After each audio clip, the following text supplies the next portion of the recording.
అందరికీ నమస్కారం.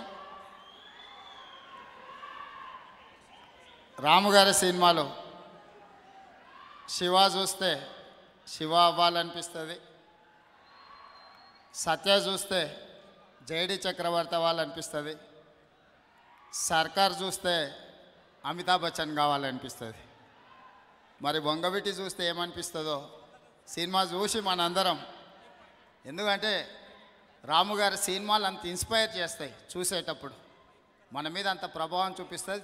సినిమా చూసేటప్పటికంటే ఆ తర్వాత ఎక్కువ ఆలోచన చేసే విధంగా అనిపిస్తుంది. ఆ క్యారెక్టర్స్ మీద కానీ అక్కడ ఉండే పరిస్థితుల మీద కానీ ఇన్డెప్త్ డీటెయిల్గా దాని మీద వర్కౌట్ చేసి తీస్తారు. కాబట్టి వారి సినిమాలు చూడాలి, ఇంకా తీయాలి. ఇంతకుముందు ఏదో టీవీలో చూస్తుంటే ఏదో రాముగారు తీయాలి అంటున్నాను, తీయనని ఏమన్నా అన్నారా ఏమో నాకు తెలీదు.